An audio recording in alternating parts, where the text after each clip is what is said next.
Okay, I just wanted to make a quick video to help people find their correct coat of arms.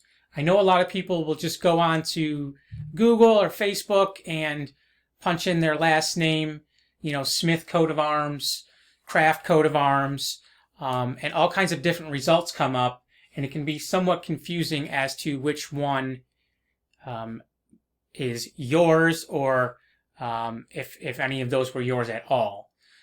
So I'm going to just go through a couple examples with my own surname, Lehman, and kind of try to explain the concept a little bit. So the first person we have on the screen here is Georg von Lehman. He was born in the 1800s. He was a general in the cavalry in the Austrian-Hungarian Empire during the First World War. Now, he did not have any children, so he didn't have any sons or daughters to pass this coat of arms onto. So this is probably not a great candidate for me. So the next one, the next possibility would be Christian Lehman the Younger. He was from a noble Saxon family called Lehman von Leyenthal, and he attended Latin school in Chemnitz in 1656. So a scholar type, and we see his coat of arms here.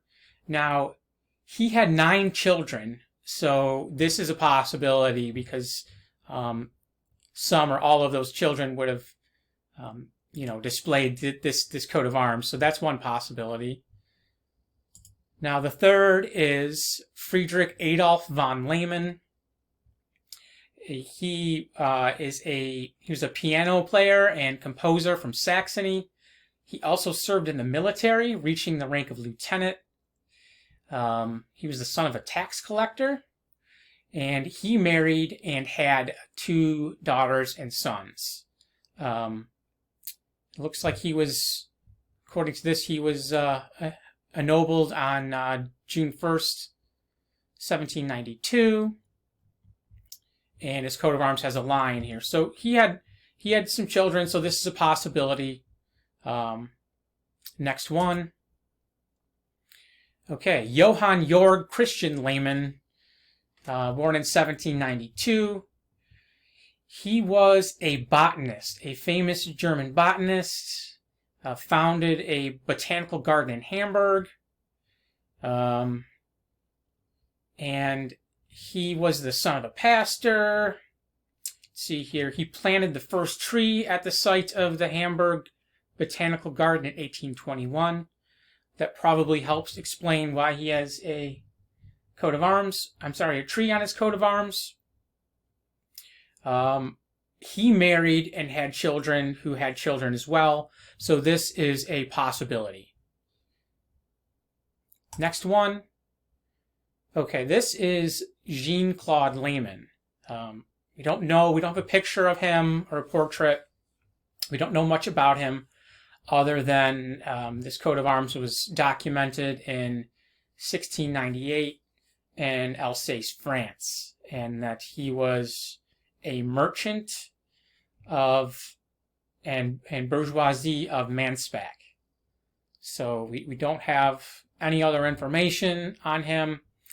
So technically it's a possibility, but without knowing more about him, we can't say.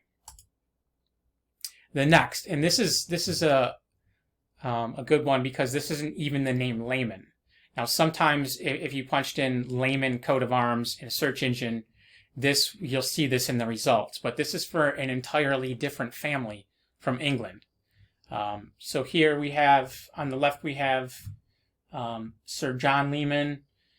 He was the Lord Mayor of London, purchased lands in Framlingham, and then over on the right here we have one of his descendants, I believe the 3rd Baronet, William Lehman.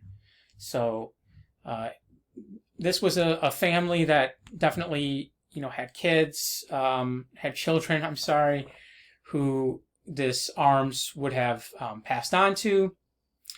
but again, this was not, it's not the same last name. And this family descended from a John de Lemans, who is thought to have fled from the Netherlands in 1485 AD.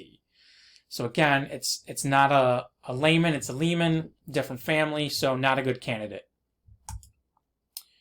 Okay, so a little bit about, I went through all the ones that kind of could be candidates or weren't, and now I want to share with you the best one or the most interesting one. And that would be, I want to start here by showing you some information here on my 12th great-grandfather, Jacob Lehman, born in 1546 in Hindelbank, Switzerland. So the town or village of Hindelbank in Bern, Switzerland. So on this page here, we can see 8 additional coats of arms for the Lehman family, in addition to the ones that we have already shown, and there's actually a ton more that we haven't. But the point I want to make here is I've circled these two. These two are from Hindelbank. Okay, so these, given that they're that's where my 12th great-grandfather was from, you know, these might be two that I would want to look into and research more. So that's a little bit more involved than just the average search.